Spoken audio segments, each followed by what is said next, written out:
Levi's qui fait des collabs avec vous, c'est-à-dire que ces grands noms se disent on va s'associer à cette image-là. En fait, il faut qu'il y ait quelque chose qui ait du sens parce que sinon, en fait, on vient pas te chercher. Faire une bonne collaboration au bon moment, ça peut être vraiment game changer. Enfin, c'est comme si tu faisais un gâteau et en fait, il faut tout bien doser, quoi. Parce que sinon, en fait, c'est mort. Il y a des gens qui aiment bien les Balenciaga qui sont super moches et personne ne dit rien. Le deal, c'était 100 000 contre 21% de la boîte, eux à 3. Bienvenue sur Brain Apart, le podcast des marques à part. Ici, on parle branding avec des pros qui partagent des conseils et des hacks pour créer et faire vivre des marques mémorables. Et pour visionner nos backstage, avoir le résumé du podcast et plein de conseils exclusifs, inscrivez-vous à la newsletter. On se retrouve chaque mois pour un nouvel épisode. Aujourd'hui, nous sommes tout en jean, n'est-ce pas, Ma? Tout ça pour rendre honneur à notre invitée. Si vous avez la ref, normalement, vous savez qui on a invité. Elle a fait des collabs avec Levi's, Lacoste. On l'a retrouvée aux Galeries Lafayette au printemps. Elle est passée sur M6, sur qui va être mon associée. J'ai nommé Daphné de Risap Paris. Et le public est en folie. On rajoutera des faux claps. T'inquiète, c'est prévu, hein, les faux claps. D'ailleurs, on peut les refaire, les faux claps. Comment ça va, Daphné? Super, et vous? Ça Super, trop contente d'être là. Merci. On est trop contente de te recevoir. Donc, bienvenue chez Brain Apart. Merci beaucoup. Le podcast des marques à part. On va parler Risap. On va parler aussi un petit peu de toi, de votre aventure. Donc, avec des dates un petit peu fortes, des dates clés. Et surtout, tout ce qui a tourné autour du branding, du développement de la marque. Comment ça vous a aidé à atteindre des objectifs, les collabs que vous avez faits. Et on est à la cool. On cheat, on chatte. On dit ce qu'on veut, sans bullshit. Parfait. Est-ce que tu peux nous présenter Risap? Oui, alors Risap, donc c'était une marque d'upcycling que j'ai cofondée il y a 4 ans, en mars 2020. L'idée de la marque, c'était vraiment de permettre à tout le monde de s'habiller en accord avec ses valeurs. C'était ça vraiment le cœur de la marque. Et pour faire ça, nous, on est parti sur le principe qu'il y a plein de vêtements. Qu'est-ce qu'on peut en faire? Eh ben, écoute, on va les revaloriser pour leur redonner de la valeur. C'est ce qu'est l'upcycling. Et ce qu'on a fait pendant 4 ans en travaillant sur des produits, aussi des services autour de l'upcycling. Ok. Donc, tu as dit mars 2020. Mars 2020. Qui dit mars 2020 dit confinement. Exactement. Dit Covid-19. Ceux qui étaient nés là, nous, on a vécu des choses terribles, d'accord? On était enfermés chez nous pendant des mois, ok? Du coup, pendant le premier confinement, c'est ça. Le vrai confinement, c'est ça. Vous lancez la marque. Comment ça se passe? Pour être un peu plus précise, on lance un peu le projet un peu avant. Okay. Grosso modo, avec mon associé de l'époque, on se questionnait beaucoup sur qu'est-ce qu'on peut faire pour le monde, etc. On a toujours été fortement animés par les enjeux qu'on vit actuellement. Moi, plus particulièrement, surtout les enjeux sociaux et environnementaux. Et donc, qu'est-ce qu'on peut faire? On dit, on va travailler dans le secteur de la mode, il y a plein de trucs à faire. Vraiment, on est parti du constat qu'il y avait beaucoup trop de vêtements. On a été alarmés par en fait tout ce qu'on voit un peu à la télé, tous les documentaires. Là, récemment, il y a eu un peu les scandales récents sur les Ouïghours, etc. Mm-hmm. Et nous, à l'époque, c'était le Rana Plaza quand c'est effondré, enfin toutes ces choses-là. On dit qu'est-ce qu'on va faire? On va travailler sur ces vêtements-là. Donc au début, on voulait juste acheter des vêtements de seconde main, ceux qui étaient un peu abîmés, on les rafistole un peu, on remet un bouton qu'à sauter, puis on les remet à la vente. Et en fait, le Covid, ça a vraiment apporté, en tout cas le confinement, parce que le Covid, mais le confinement, ça a vraiment apporté la dimension upcycling, c'est vraiment la dimension transformation du vêtement, plutôt juste que réparation. Donc c'est vraiment à ce moment-là qu'on a lancé la marque. Et vous êtes lancé sur les réseaux? Sur les réseaux. Okay. Ouais, nous on est une DNVB comme on dit là. Tu peux dire ce que ça veut dire pour ceux qui savent pas? C'est Digital Native Brand, quelque chose comme ça. Vertical. Voilà, brand. Un truc comme ça. Elles sont nées en ligne. Voilà.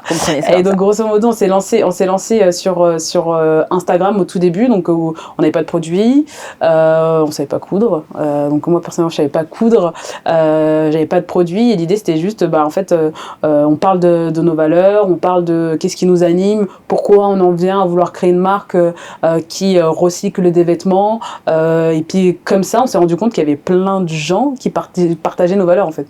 Moi, je me rendais pas compte mais pendant des nuits du confinement, je tapais des grands débats en DM avec des gens, c'était génial quoi. Genre t'es là, ouais, moi aussi je suis pas content, mais t'as vu ce qui s'est passé, nanana, c'était génial quoi. Et comme ça, on a commencé à créé une petite communauté sur les réseaux. On a fait des challenges upcycling et ça a fédéré pas mal autour du compte Instagram, montrer un peu en visibilité, repartager un peu partout, des trucs comme ça.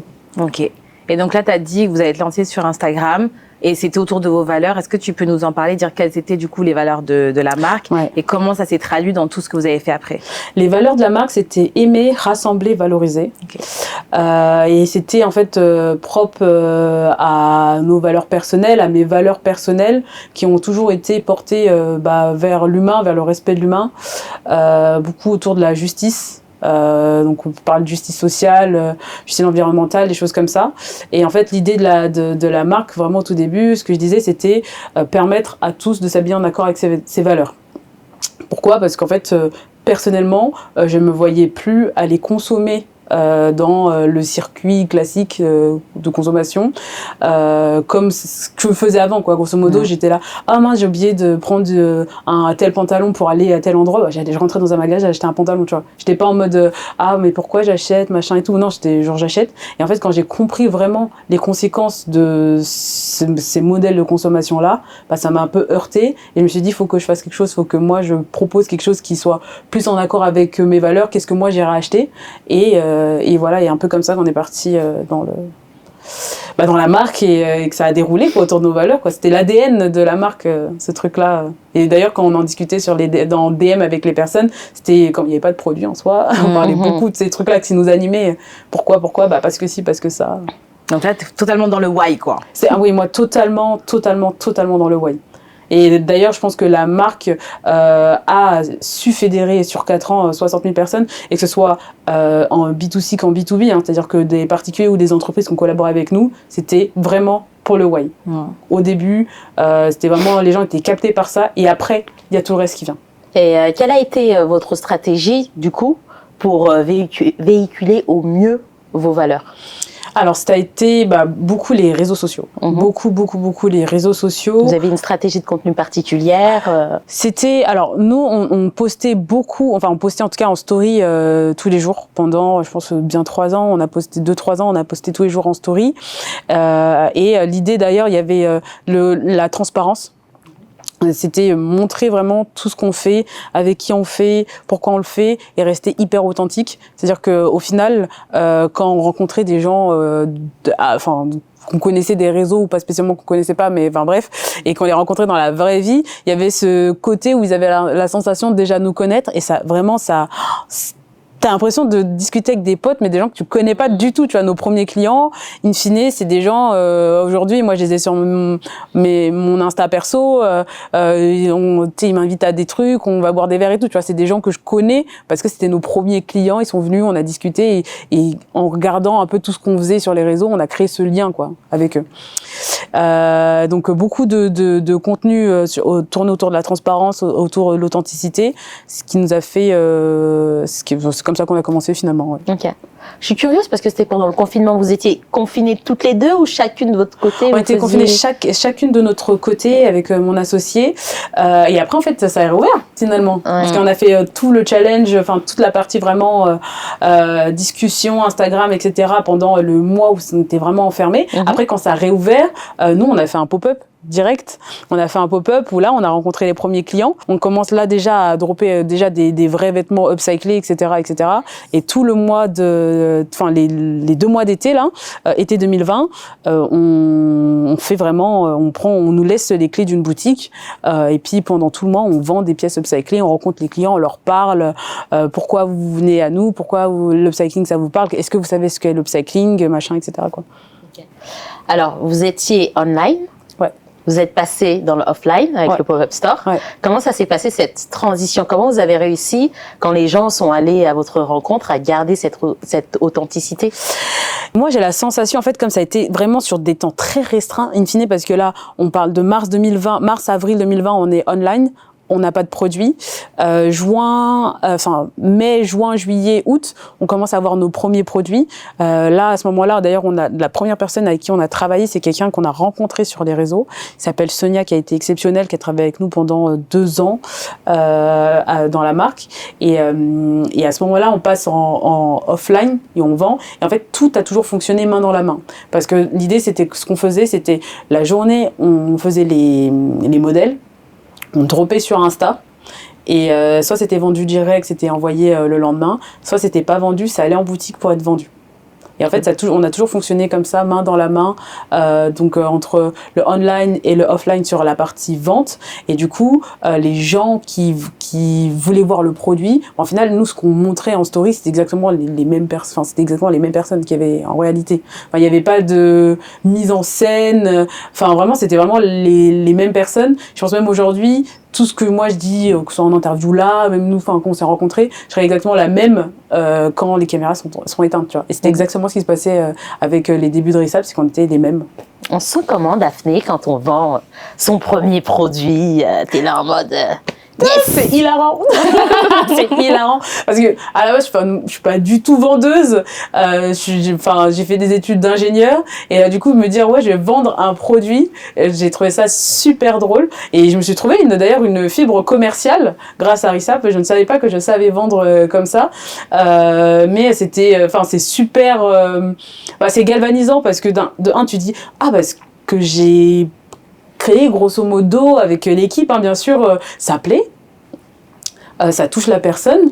Après, t'as un mini syndrome de l'imposteur en disant ouais, je suis en train de lui refourguer un truc, tu vois, genre t'as un mini truc comme ça, tu vois, genre, ouais, tu vois, genre quand t'es un peu en mode ouais, t'es sûr tu veux l'acheter, laisse-le peut-être la prochaine fois, tu vois. Genre, mais t'as ce petit truc là, ça dure pas très longtemps, mais t'es hyper fière et vraiment, franchement, ça galvanise. Tu dis ok, ça veut dire que ça plaît, il se passe quelque chose et tu crées un lien avec les personnes. Moi personnellement, ce que j'aimais, dans ma tête, j'étais pas en train de vendre les produits, j'étais en train d'apprendre à connaître la personne avec qui je suis en train de parler. Parce que j'adore parler avec les gens, j'adore débattre, réfléchir, parler. Bref, je suis une parleuse quand je rencontre des gens. Et quand les clients venaient à la boutique, c'était alors tu fais quoi dans la vie? Mais pourquoi t'es ici? Mais machin, ok, super. Ah, mais tu connais déjà le mais pourquoi? Mais d'où? Mais ah ouais, ok. Enfin, vraiment, c'est ça. Et in fine, à la fin d'une conversation, les gens disaient en fait, moi j'aime beaucoup ça, je vais essayer. Ok, vas-y, essaie. Ah, ça va super bien. Bon, ça bof, essaye autre chose, machin. Et la personne est repartie avec son truc.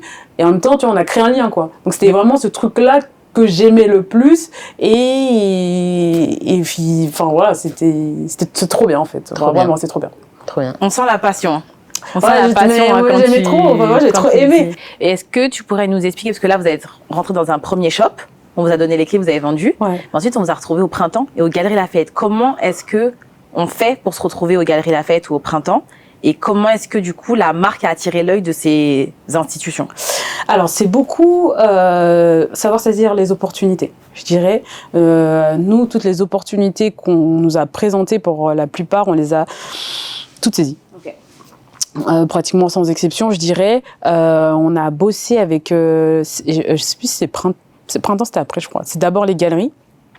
Donc une des acheteuses nous a repéré sur les réseaux.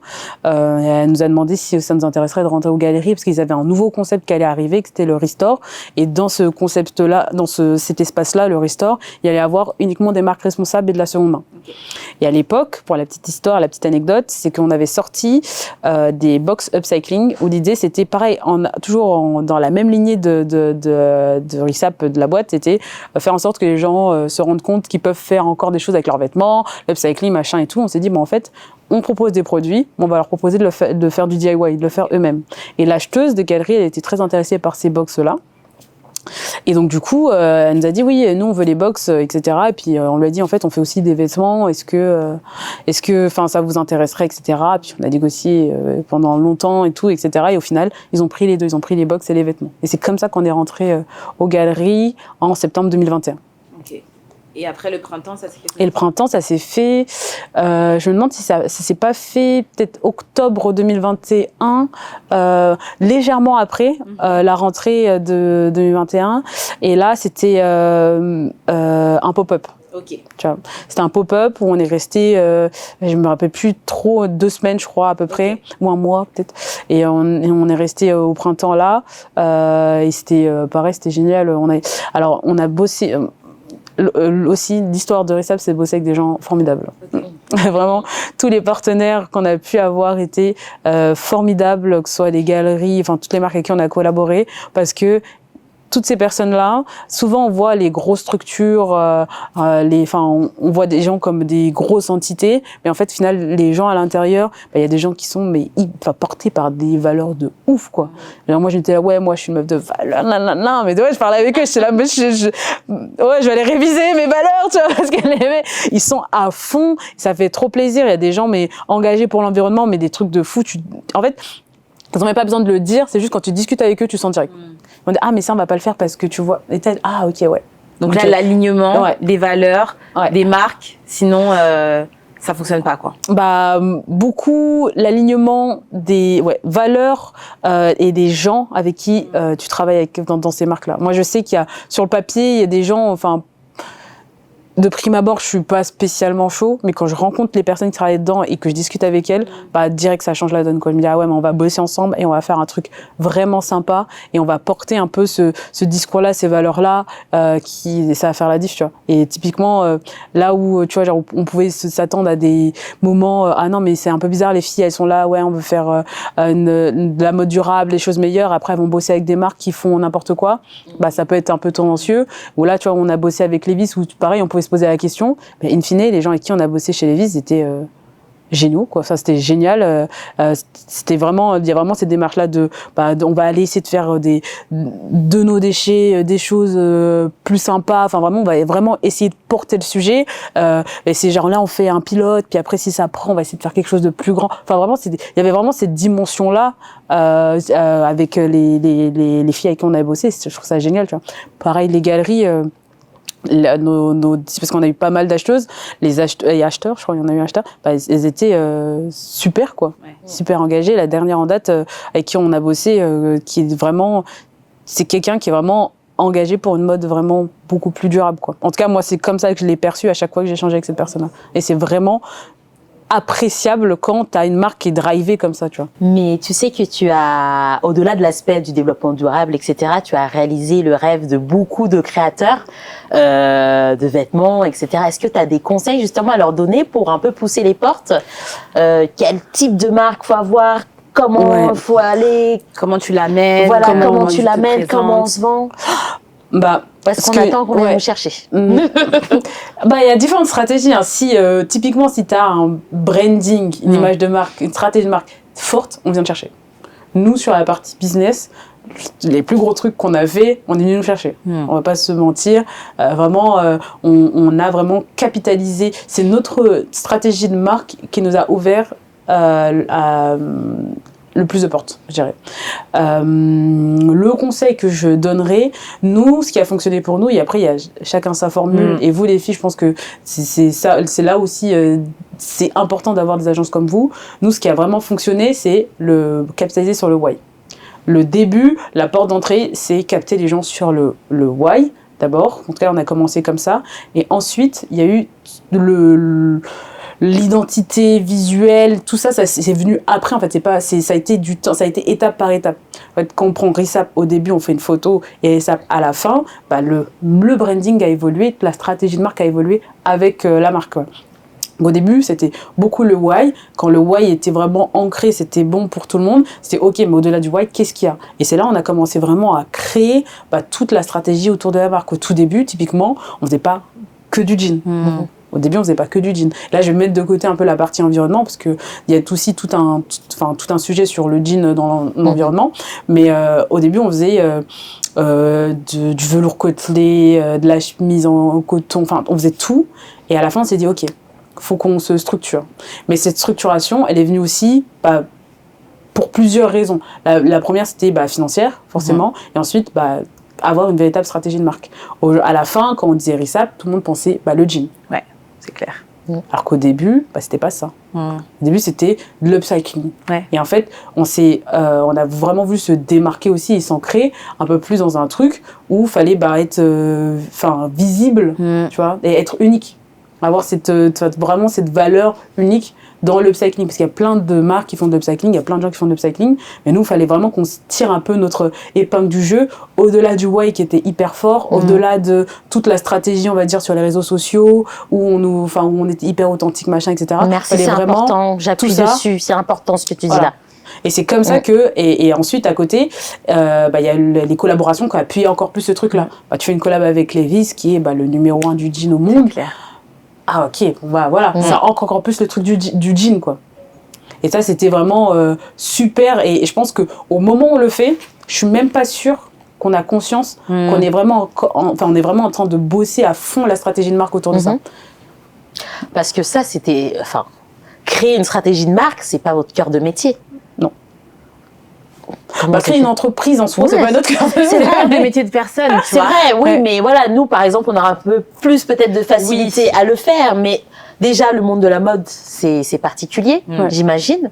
Donc, comment vous mettez ça en place? Comment vous avez les idées claires pour savoir là où vous allez et comment vous allez le mettre en place? Nous, honnêtement, ce qui a toujours drivé un peu notre ligne de conduite, en tout cas au début, c'était comment survivre, comment faire du cash. Honnêtement, enfin vraiment, on va pas se mentir, c'est comment faire du cash. Et ce comment faire du cash, il arrive vite à comment créer un bon branding, comment bien marketer nos produits, comment vendre en fait finalement, tu vois. Et tout ça, comment vendre, ça revient sur la question du branding, c'est pour vendre, il faut que quelqu'un ait envie d'acheter. Bon, pourquoi il aura envie d'acheter mon produit? Parce qu'il est émotionnellement connecté à mon produit. Mais comment il est émotionnellement connecté à mon produit? Déjà, il y a les valeurs, c'est super, mais il y a aussi, mais c'est beau, c'est désirable, j'aime bien, c'est une belle identité, c'est sympa, etc. Et en fait, c'est comme ça que tout a déroulé. Et en fait, c'est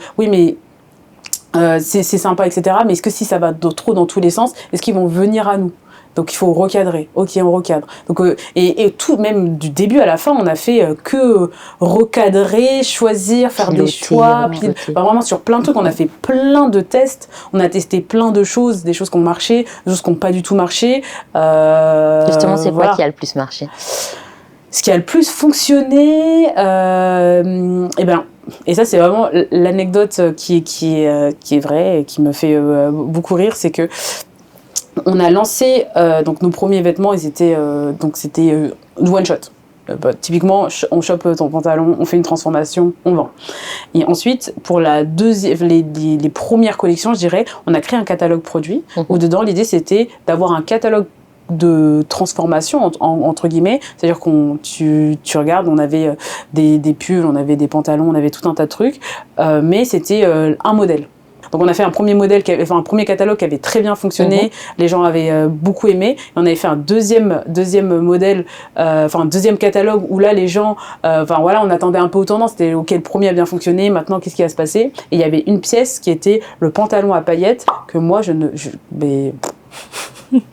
vraiment, quand on m'a présenté le produit, j'étais là, mais c'est quoi ça? Vraiment, j'étais hallucinée. Et quand j'y repense, mais je me vois en plus dans notre mini-atelier à l'époque, j'étais là, mais pourquoi? Puis je me dis, allez, on se fait confiance ici et tout, let's go, on va voir, tu vois. Et finalement, carton plein. Mais carton plein, ce produit. Voilà, ça c'était un des succès que moi-même je n'explique pas. Inattendu, exactement. Tu vois, le truc c'est que tu peux partir du principe que toi, t'es pas trop fan de quelque chose, mais en fait, le marché, il est là, il y a une demande, ils vont y répondre. Et tant que c'est aligné avec ce que tu produis, il y a pas il y a pas de souci, parce que tu peux avoir une vision très claire de ce que tu veux faire. Et après, finalement, quand tu vas la retransmettre, le public va te la rendre aussi d'une autre façon que tu auras peut-être pas vu, et tu découvres en fait ta marque sous un nouvel œil, parce que toi, t'es dedans en fait. T'es dedans, mais tant que tes valeurs, elles sont solides, et qu'elles sont véridiques, finalement, tous les choix que tu vas faire à côté, ils auront du sens. Et il y a des choses qui vont fonctionner, il y a des choses qui vont pas fonctionner, parce que ça fait partie de la vie aussi. Et que il y a des gens qui aiment bien les Balenciaga qui sont super moches et personne ne dit rien. Mais Rissap était quand même, tu vois, en termes de trend, devant Jacquemus. Sur les réseaux, tu vois, online, c'était, il y avait eu un moment où Rissap, en fait, vous étiez partout. On vous a vu sur Qui va être mon associé aussi. Levi's qui fait une collab avec vous, c'est-à-dire que ces grands noms se disent, on va s'associer à cette image-là. En fait, il faut qu'il y ait quelque chose qui ait du sens, parce que sinon, en fait, on vient pas te chercher. Et si je peux compléter un peu ce que j'ai dit, c'est que nous, c'est vraiment le driver du début de Rissap, c'était ce sens-là. Et en fait, ça allait du produit au service, et au fur et à mesure où on avançait, c'était donc on avait les produits, puis après on a développé toute la partie service. Et en fait, je pense que en nous voyant faire ça, les marques qui vous souhaitaient travailler avec nous, etc., se disaient ouais, en fait, elles sont vraiment dans une démarche hyper logique, hyper ancré. Nous aussi, on aimerait peut-être faire ça, mais on n'a peut-être pas les billes parce que, en fait, on est des grosses structures, des gros mastodontes, donc c'est beaucoup plus compliqué d'être aussi agile. Comment je fais pour aussi aller, prendre ce truc-là, quoi. Et donc, c'est un peu aussi grâce à ça qu'on a réussi à collaborer, je pense, avec tout un tas de gens différents, quoi. Ok. Ça vous a fait exploser quand même, du coup, la première collab? En termes de CA, en termes de visibilité? Non, mais,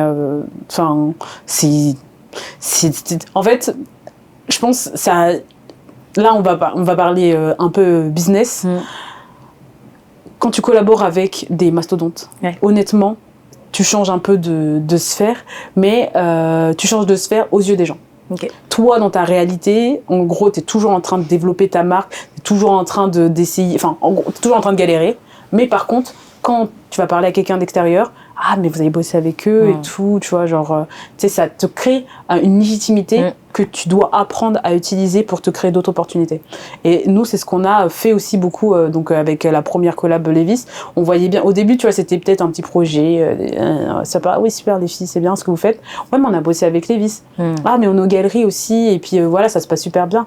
Ah ouais, mais attends, mais on pourrait bosser ensemble, on pourrait faire des choses ensemble aussi, tu vois. Et ça, vraiment, faire une bonne collaboration au bon moment, ça peut être vraiment game changer d'un point de vue business pour aller chercher d'autres leads, aller chercher d'autres personnes et vraiment faire grandir le business, quoi. Mais bon, après, tu continues à galérer, mais tu galères peut-être mieux. Oui. Avec plus de notoriété, t'es content. Après, ça fait partie de l'entrepreneuriat. Mais bien sûr, tu ne peux pas ne pas avoir de galère, sinon dans ce cas-là, tu ne fais rien. Créer une marque, c'est pas simple. Et il faut garder en tête qu'il y a plein de choses. Enfin, c'est comme si tu faisais un gâteau. Et en fait, il faut tout bien doser, quoi. Parce que sinon, en fait, c'est mort. Non, mais c'est vrai. Donc, suivez des recettes, trouvez des experts. Non, mais faut se faire accompagner ou faut être sûr de ce qu'on fait. C'est compliqué, hein. Non, mais c'est vrai. C'est compliqué. Tu sais, tu peux être hyper bon. Tu dis là, ouais, j'ai la meilleure farine du monde entier. Vraiment, personne peut te tester. Exactement. Mais genre, personne peut te tester sur la farine, tu vois. Ouais. Et tu la doses mal. Et 2, t'as pas des œufs. Pour faire ton gâteau, oh, bah t'as pas de lait, ou bien c'est un lait tout pourri. Enfin bref, tu vois, genre, tout est à doser correctement pour réussir à construire une marque solide sur tout un tas de plans, quoi. Il y a des gens qui ont des produits de dingue, bah ils ont pas un super branding, ou il y a des gens ils ont un branding de dingue, bah derrière en termes de marketing ou en termes de finance ou en termes de tout un tas de trucs, ça suit pas. Enfin bref, c'est construire une marque, c'est plein de choses en même temps. C'est ça qui est dur, mais c'est aussi génial quand tu arrives à faire des choses, quoi. Du coup, on parle de RISAP au passé. Ouais. Est-ce qu'on peut faire un highlight, du coup, sur le choix de notre conjugaison pour qu'on comprenne un petit peu ce qui se passe et ce qui s'est passé et que... Ouais, bah du coup, on parle de RISAP au passé parce qu'on a fermé la marque il y a 2 mois maintenant, je suis pas bonne dans les dates, mars 2024, enfin on a fait 4 ans tout pile. Donc on a fermé la marque. Pourquoi? Bah c'est pareil, encore multifactoriel, il y a plein de choses. Je pense que on n'a pas su trouver sur la partie produit le bon business model. On n'a pas vraiment su trouver le business model qui allait fonctionner ici en France. On faisait du made in France, on allait chercher, enfin on faisait du recyclage. Vraiment c'est tout ça, c'est très très coûteux. Et derrière il y avait pas, en fait c'est limite, j'ai envie de dire c'est un classique du business, c'est que on avait un super produit qui plaisait, on va dire visuellement, qui plaisait beaucoup, mais in fine quand tu creuses, est-ce qu'il avait vraiment à marcher en France? À date, tu vois, je suis encore en process d'apprentissage de tout ce qui s'est passé, je ne suis pas sûre. Je trouve que c'est bien d'avoir cette rétrospective qui est la tienne, parce que nous, on le dit souvent, le branding, il suffit pas tout seul. Tu peux avoir une très très très très très belle marque, des produits qui sont médiocres, tu n'es pas au rendez-vous, tu es arrivé trop tôt sur le marché, trop tard sur le marché, le business model n'est pas bon. Donc en fait, ça ne suffit pas. Le branding tout seul ne peut pas exister. Il faut se dire que c'est un pilier, ça permet de démarrer, c'est un moteur, ça amène quelque chose. Maintenant, il faut tout le reste. Il faut la carrosserie. C'est comme une voiture, hein. Si t'as pas de moteur, t'as une belle carrosserie, tu vas nulle part. Et donc, en vrai, il y a le branding, il y a le marketing, il y a les sales, mais avant tout ça, même en fait, c'est ton produit, ton service, qu'est-ce que tu emmènes, quelle est la valeur que tu apportes au monde, ton business model, comment est-ce que tu vas gagner de l'argent. Et en fait, si toutes ces questions-là, elles sont pas ficelées, ou on n'a même pas de vision dessus, ou c'est pas testé, mais en fait, tu peux te dire, bon, bah, j'ai investi, j'avais un super logo, j'ai tout fait, ça a pas marché, le branding, ça sert à rien. Non, c'est juste qu'avant ça, il y avait déjà des problèmes et que ou alors des choses qui n'ont pas pivoté au bon moment ou parce que ça arrive aussi en fait. On lance des entreprises et c'est pas certain qu'on réussisse et je pense qu'on a tous cette conscience-là. Il y a beaucoup de marques qui étaient là dans les années 90. Les gens vont croire qu'on est super vieille, mais Fila, Champion, etc. et qui sont revenus, ou Burger King qui était en France et qui est parti et qui est revenu. Donc en fait, la marque ne meurt jamais, mais l'entreprise peut-être ne réussit pas à rester à flot ou de prendre les bonnes décisions ou pour avancer. Et s'il faut, Rissap, on va vous retrouver à LA dans 2 ans, quoi. Mais who knows? We never know. Ça a été difficile de raccrocher parce que je sais quand on est entrepreneur, on s'accroche à notre projet. On est comme un chewing-gum sous la semelle d'une chaussure, on veut pas lâcher. Pourquoi on veut pas lâcher comme ça? À quel moment t'as lâché? Moi, en toute transparence avec vous, c'est quand mon corps a commencé à me lâcher. Donc, je suis pas du style je suis du style justement à aller, on y va. Et je pense que j'étais arrivée vraiment au bout du bout, physiquement parlant, c'était devenu très très compliqué. Et comme on disait tout à l'heure, on travaille pour vivre, on vit pas pour travailler. Exactement. Et moi j'avais complètement basculé sur je vis pour Rissap, quoi. Je faisais du 7 sur 7 entre la marque et les services, je travaillais énormément. Ça m'a rincé, honnêtement, ça m'a rincé.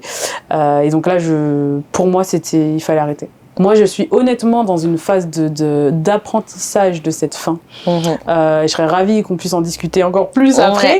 Mais en tout cas, faut savoir s'arrêter. La vie ne s'arrête pas à son projet. Exactement. Les projets, si vous en avez monté un, vous pourrez en monter 5 après ou plus en monter, enfin peu importe. Mais vraiment, c'est pas parce que c'est notre bébé, c'est parce que c'est notre projet qu'il faut se tuer pour lui. Vraiment, never. Ok. En plus, il n'y a pas d'échec, comme on dit, que des leçons. Ouais. Donc, tu reviendras peut-être ou peut-être pas plus forte. Ouais, je me souhaite, hein. En tout cas, reposer. Ouais, reposer. Mais ouais, en tout cas, faut savoir raccrocher. Alors d'ailleurs, ça me fait même penser à une phrase que m'avait dit une fille avec qui j'avais bossé. Son père était entrepreneur et lui avait dit quelque chose du style faut pas s'attacher à son entreprise. Et moi, quand elle m'a dit ça, je lui ai dit, mais pourquoi il t'a dit ça, ton père? Il a dit, non, faut pas s'attacher. Parce qu'en fait, plus tu t'attaches, plus t'as du mal à lâcher. Dans le bon comme dans le mauvais. Hein. Et du coup, quand elle m'a dit ça, je me suis dit, ah ouais, mais moi, c'était pas de l'attachement que j'avais avec ça, c'était de la dépendance affective, quoi. Genre. Mais en même temps, t'avais un why tellement puissant, même je pense, je vais rebondir dessus, mais ça t'a aidé à le pitcher par exemple, qui va être mon associé. Quand on est animé dans son projet, tu le pitches d'une manière incroyable. D'ailleurs, parlons de cette expérience rapidement. Écoute, c'était... Alors, quand est-ce qu'on a enregistré ça, moi, que je me trompe pas dans mes dates. C'était 2022, sorti, on a enregistré fin 2022, c'était sorti début 2023. Okay. C'était ça. Pareil, c'est encore une opportunité qu'on a saisie. Il y avait le casting, on a postulé, on a été rappelé. Il y a eu tout un tas de trucs où on était dans le casting, puis on ressortait, puis machin, et puis au final, c'est bon, on a fait le casting. On a dû se préparer, je crois, en 2 jours, quoi. Ah, wow. En 2 jours, parce que le go final, ils l'ont donné un lundi, et mercredi, on enregistrait. Donc on a dû préparer le pitch, préparer la scène, parce que moi je voulais absolument que les filles elles défilent. Donc du coup c'était faire défiler les filles. Vraiment, quand je dis les filles, c'est les filles qui travaillaient avec nous à l'époque. Donc bref, tout ça préparé d'un seul coup, prévenir l'équipe parce qu'elles ne savaient pas qu'on était dans un process de on va passer dans l'émission. C'était une super expérience, l'équipe était top, c'était génial. On a pitché donc mercredi matin devant donc les investisseurs. C'était vraiment moi j'ai qu'un énorme bon souvenir de ce moment parce qu'en fait j'avais dit à ma famille de venir, ils étaient en coulisses et tout, on faisait que rigoler. Enfin vraiment j'étais là et puis tu sais genre vous êtes pas stressés et tout machin et moi j'étais là moi j'étais trop contente, il y avait ma famille, on se faisait des vannes et tout machin. Je révisais mon texte, de temps en temps j'allais faire des exercices de respiration, tu vois, parce que des fois la pression elle monte, mais voilà quoi, c'était cool quoi. qu'on pitch. Au final, il y a 3 investisseurs ils étaient 5 qui veulent bosser avec nous. Le deal, c'était 100 000 contre 21% de la boîte, eux à 3. Donc sur le plateau, génial, on se dit oui et tout machin. Et après, donc le plateau, in fine, on n'a pas travaillé ensemble parce que entre ce qu'on avait vendu sur le plateau et où on en était au moment où on devait vraiment rentrer dans le vif du sujet, il y avait un décalage, donc on s'est dit que c'était pas juste, c'est bien pour eux que pour nous, donc on n'a pas donné, on s'est arrêté là, quoi. Mais c'était une super expérience, et si vous avez l'opportunité d'aller dans l'émission, foncez, c'est vraiment bien, quoi, c'est vraiment top. Super. Selon toi, tu peux lancer une marque sans why, ou est-ce que pour toi c'est indispensable et c'est un non négociable? Pour moi, Daphné, on peut pas lancer de marque sans why. Pour moi, tu peux pas lancer un projet tout court sans why, sans une mission, sans une valeur, parce que c'est une des portes par laquelle tu vas réussir à fédérer les gens, quoi. T'es obligé de travailler ton why, et après ça veut pas dire que tu dois placarder partout, moi je fais ça pour ça, moi je fais ça pour ça. Non, ça doit être juste ta ligne directrice, et dans tout ce que tu fais, entre guillemets, elle doit se manifester d'une forme ou d'une autre, tu vois, et d'une forme je dirais plus ou moins sexy, parce que si tu dois aller chercher tel type de personne, ou plus ou moins sérieuse parce que tu vas aller chercher tel type autre de personne. Pour moi une entreprise, un projet, peu importe ce que tu fais, ne peut pas exister sans why. Et tu dirais que ton why t'a drivé un peu dans la prise de décision par rapport aux collaborations, par rapport aux choix que tu as fait, etc. C'était profondément lié. Ouais. Dans tout ce que j'ai fait avec RISAP, j'ai toujours été drivé en premier par mon why. Vraiment, c'était... de toute façon, la boîte, je l'ai montée pour le why. C'est-à-dire que s'il n'y avait pas ce truc-là, en fait, moi, je serais dans un bureau, je sais pas où, à la Défense, en train de faire je ne sais pas quoi d'ailleurs, mais en train de bosser, tu vois, genre entre guillemets normalement, tu vois, ou en lien avec justement mon parcours, mais s'il n'y avait pas eu ce why là, je n'aurais pas fait tout le projet. Et donc du coup, me lancer pour le why et le perdre au fur et à mesure, pour moi c'était inconcevable. Je me dis, si je galère, c'est au moins pour que mes valeurs soient portées haut et fort, et au moins que des gens qui ont des valeurs, ou que des gens qui se reconnaissent dans ce qu'on dit, dans ce que je dis, se disent, ouais, on a des problématiques à résoudre, on y va, il y a des gens qui se motivent, il y a des gens qui... on y va, quoi. Tu vois. Et s'il n'y avait pas ce truc-là, je l'aurais pas fait. Et est-ce que tu dirais, du coup, que vu que le why a drivé toutes tes décisions, l'ouverture, les collabs, qui va être mon associé, est-ce que c'est le why aussi qui permet de prendre la décision de dire qu'on ferme aujourd'hui parce que c'est la meilleure solution?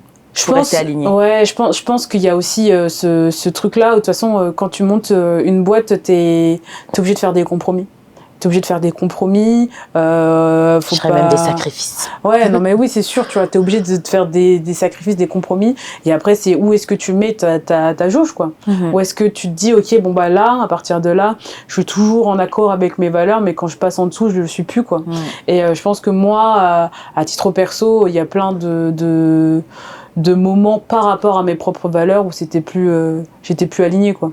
À partir du moment où je me sens défaillir, entre guillemets, tu vois, je me sens en fait ça sert plus à rien. Je prends plus de plaisir, je suis pas bien, enfin vraiment je suis plus alignée, quoi. Jusqu'au bout. Mais c'est bien. Je pense que c'est important, tout le monde n'est pas comme ça, parce que je pense que des fois aussi tu vois des opportunités financière. Et tu sautes dedans, peut-être la première, sans forcément... Des fois, l'argent fait perdre la tête et on se dit non, mais j'en ai besoin, c'est pas grave. Mais du coup, quelle image, du coup, ça renvoie sur l'entreprise et comment toi, tu te sens aussi par rapport à cette décision? Donc, quand ton why, il est hyper puissant, parce que le why, c'est le pourquoi. Parce que peut-être, vous ne savez pas parler de la princesse, vous ne parlez pas l'anglais. Vous ne parlez pas l'anglais.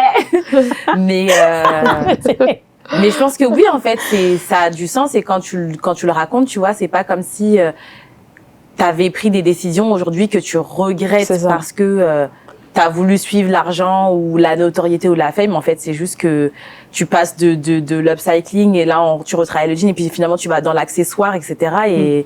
Et je trouve que c'est bien parce que la marque, elle a suivi son bout de chemin. Mais je pense que la communauté RISAP, elle est toujours là et je pense qu'on vous attend. Bah oui. Mais même pour compléter là-dessus, et ce pourquoi, genre, je pense que je suis très contente d'avoir toujours suivi ma ligne directrice, c'est que, in fine, peu importe ce qui se passe, quand tu suis ta boussole interne, ton why, en fait, t'as pas de regrets. Parce que tu te dis, en fait, je suis restée intègre. Je suis restée intègre, je suis restée en accord avec qui je suis, avec mes valeurs. Peu importe ce qui se passe après, en fait, tu peux pas regretter d'avoir gardé, en fait, d'être resté qui tu es, je pense. Et à titre perso, bien sûr que on est passé à côté d'opportunités. Peut-être que, j'en sais rien, si on avait fait d'autres choix à certains moments, on aurait eu d'autres choses. Peut-être que la boîte, elle serait encore là aujourd'hui. Mais, in fine, est-ce que j'ai des regrets? Non. Bien. Non, franchement... Restez qui vous êtes. C'était une super aventure. Et si aventure. justement, tu avais un conseil à donner à la Daphné d'il y a 4 ans qui débutait dans... Le feu follet. Ouais, franchement, quand je me revois à l'époque, j'étais en mode, mais une énergie de dingue. Là, ça m'a rincé vraiment. Là, les 4 ans, ils m'ont rincé quand j'étais là, ouais, on va faire ci, on va faire ça. J'étais partout en même temps. Enfin, bref. Qu'est-ce que je lui dirais? Je lui dirais de rester focus sur, mine de rien, les retours clients. Je pense que c'est un truc qu'on a très bien fait au début, on faisait très bien. Et au fur et à mesure où on prenait, en tout cas la marque prenait en notoriété, on a créé quand même une forme de distance avec nos clients qui, je pense, c'est un peu se tirer une balle dans le pied. Je pense qu'il faut rester très très proche de nos clients. Donc reste ici, Daphné, je sais pas si on passe dans un truc spatio-temporel. Reste proche de tes clients, ma belle. D'ailleurs, je me trompe de caméra. Reste proche de tes clients. Toujours rester très à l'écoute du marché. Ça, c'est très très très important. Et voilà, grosso modo. Et après, il y a plein de petits trucs, on se dira en privé, Daphné. Mais ouais, non, il y a plein de petits trucs. Mais grosso modo, je pense que le principal conseil que je dirais, de toute façon, à moi d'il y a 4 ans et à tous les gens, c'est le plus important, c'est le fit entre ton produit, ta clientèle, le fit entre ton produit, ta clientèle, et toujours checker ce fit-là tout le temps. Être tout le temps dans un mode hyper agile, en itération. Qu'est-ce qui fonctionne, pourquoi, qu'est-ce qui fonctionne pas, pourquoi, machin et compagnie, améliorer cette partie-là. Justement, j'avais une question juste après, mais tu y as répondu. C'était quel conseil on peut donner justement à des créateurs dans la mode qui ont un why qui est puissant. Comment faire pour faire une stratégie de marque qui est impactante, et être mémorable. Voilà. Tu vois, genre là, c'est là où tout, je pense, la partie branding est hyper importante. C'est-à-dire que tu peux avoir un why hyper puissant, mais si tu sais pas l'habiller, le mettre correctement en valeur, en fait, c'est bien, quoi. Mais c'est vraiment ça, hein. C'est bien. Alors que si t'as un why puissant, que t'es vraiment animé par ce truc-là, derrière t'as une véritable stratégie de marque autour de ton why. Et encore une fois, pour moi, le why, c'est pas juste dire ouais, moi je suis engagée, ouais. Non, c'est vraiment c'est comment tu déroules. Que ça va aller de ton identité visuelle à même ta différenciation produit. Enfin bref, tout ça, c'est comment t'habilles ton why pour vraiment permettre à ta marque d'exploser. Et nous, vraiment, je pense qu'il a vraiment fait la différence avec Risap. Ce qui a fait que Risap a explosé, c'est que le why, il était vraiment très bien habillé par l'identité de marque. Alors, qu'est-ce qu'on peut te souhaiter pour la suite, Daphné ? Est-ce que je vais lancer un nouveau projet ? Je ne sais pas encore. Je sais pas ce que je vais faire. À date, aujourd'hui, ce qui m'anime, c'est partager mon expérience. J'accompagne des petits créateurs à se lancer dans leur stratégie. Donc, continuer là-dedans. Et voilà, pour l'instant, ce qu'on peut me souhaiter, c'est d'être génial. Toujours apaisé. Comment, justement ? Sur mes réseaux sociaux. Donc, c'est Daphné Grem, je crois. Je vous enverrai parce que je me rappelle plus. Là, c'est pas du tout. Daphné, elle est déjà en vacances. On vous a dit, vous avez pas compris, quoi. À mon tiré de mes vacances. On a bien parlé. Viens t'asseoir ici. Mais non, c'est Daphné Grem sur Instagram, sur TikTok aussi, je crois. Et puis sinon, voilà, me faites un petit DM et puis on arrange tout ça, quoi. Ok. En tout cas, merci beaucoup. C'était top. Merci à vous les filles, c'était génial. C'était trop cool de faire un peu aussi une petite rétrospective. C'était cool. Je te rappelle les bons souvenirs. Super. And if you don't know, now you know.